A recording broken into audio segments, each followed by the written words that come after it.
ಎಲ್ರಿಗೂ ನಮಸ್ತೆ ಸ್ನೇಹಿತರೆ. ಈ ದಿನ ನಾವು ಸಂಧಿಗಳ ಕುರಿತಾಗಿ ನೋಡಿಕೊಳ್ಳೋಣ.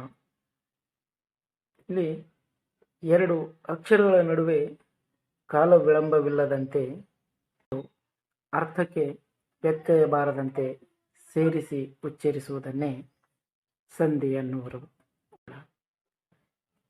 ಅದೇ ರೀತಿಯಾಗಿ ಸಂಧಿಗಳಲ್ಲಿ ಎರಡು ವಿಧಗಳಿದ್ದು, ಒಂದು ಕನ್ನಡ ಸಂಧಿ, ಇನ್ನೊಂದು ಸಂಸ್ಕೃತ ಸಂಧಿಗಳು.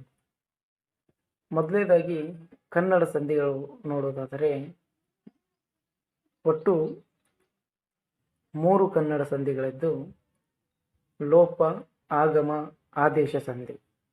ಇವುಗಳನ್ನು 2 ರೀತಿಯಲ್ಲಿ ವಿಂಗಡಿಸಲಾಗುತ್ತದೆ: ಸ್ವರ ಸಂಧಿಗಳು ಹಾಗೂ ವ್ಯಂಜನ ಸಂಧಿಗಳೆಂದು. ಸ್ವರ ಸಂಧಿಗಳು ಲೋಪ ಸಂಧಿ, ಸಂಧಿ.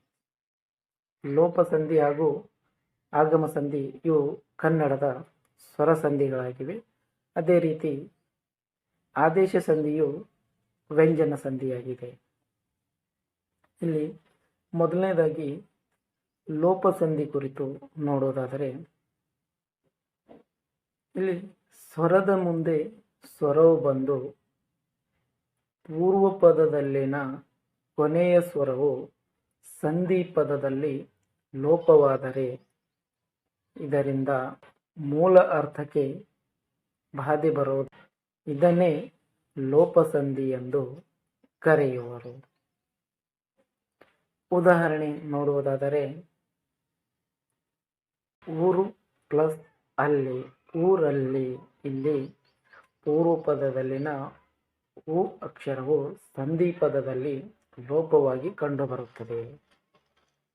ಸೊ ಇದಿಷ್ಟು ಏನಪ್ಪಾ ಅಂತಂದರೆ ಲೋಪ ಸಂಧಿಗೆ ಸಂಬಂಧಪಟ್ಟಂತೆ ಉದಾಹರಣೆಗಳನ್ನು ನೋಡಿಕೊಂಡಿದ್ದೇವೆ ಸ್ನೇಹಿತರೆ.